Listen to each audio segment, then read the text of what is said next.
লৰাৰ পৰা ছোৱালী হোৱালৈ মোৰ এক কঠিন জীৱন যাত্ৰা।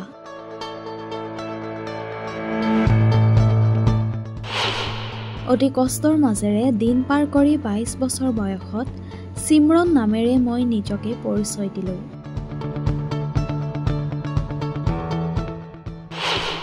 লৰা হৈ জন্ম পাইছিলোঁ যদিও সৰুৰে পৰা মই মাৰ শাৰী চুৰিদাৰ পিন্ধি ভাল পাইছিলোঁ। এটা জীৱনৰ সংগ্ৰামৰ কাহিনী এয়া। জীৱনে মানুহক আশ্বাস দিয়ে, নতুন সুযোগ দিয়ে আগুৱাই যোৱাৰ। সেই সুযোগতে লৰাৰ পৰা ছোৱালী হোৱালৈ এক যাত্ৰা এটি জীৱনৰ। লৰা হৈ যদিও সি জন্ম পাইছিল, কিন্তু সৰুৰে পৰা শাৰী চুৰিদাৰ পিন্ধি সি ভাল পাইছিল। যিমানে সি ডাঙৰ হৈছিল, সিমানেই এগৰাকী নাৰী হোৱাৰ ইচ্ছা তাৰ বৃদ্ধি পাইছিল। তাক ওচৰ পাজৰৰ সকলোৱে ঠাট্টা মস্কৰা কৰিছিল। এটা সময়ত সি নিজেই নিজক লৈ অশান্তি পাবলৈ ধৰিছিল।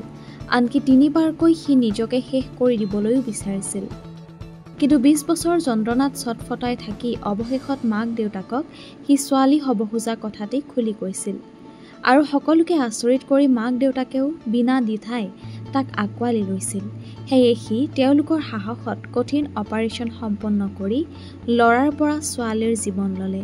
আৰু 22 বছৰ বয়সত সি সিমৰন নামেৰে নিজৰ পৰিচয় দাঙি ধৰিলে।